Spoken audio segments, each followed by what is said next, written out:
Ever found yourself dealing with a difficult person and wondering if they're just out to get you? Imagine living with a roommate who never cleans up, makes noise late at night, or simply doesn't consider your feelings. It's easy to get frustrated and think they're intentionally being difficult. You might even start to believe they're out to get you, that they're inherently bad, or that they're deliberately trying to provoke you. When we're faced with such situations, it's a natural response to jump to conclusions. We attribute their behavior to malicious intent or a flawed personality.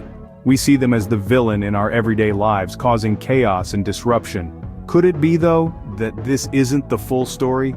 Have we considered the possibility of other factors at play? What if they're not fully aware of the impact of their actions? What if they're not being difficult on purpose? Enter Hanlon's Razor, a principle that can help us understand these frustrating situations better. At its core, Hanlon's Razor is a heuristic, a mental shortcut that can help us make faster judgments in situations which are vague or complex. It's a philosophical razor, a tool that helps us simplify explanations by discounting unnecessarily complex or unlikely ones.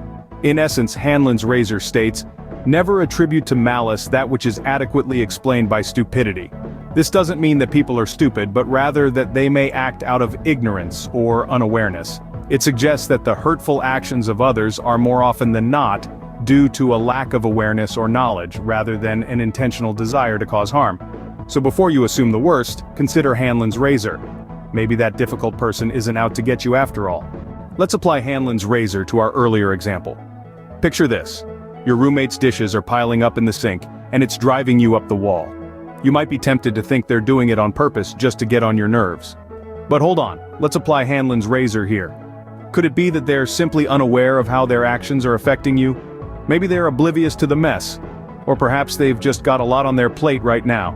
Now let's consider their midnight phone calls. It's easy to assume they're intentionally disrupting your sleep. But could it be that they don't realize how loud they are? Maybe they grew up in a noisy household and they're just used to it. Remember, it's easy to assume the worst in others. But with Hanlon's Razor, we can develop a more understanding perspective, and maybe even improve our relationships along the way.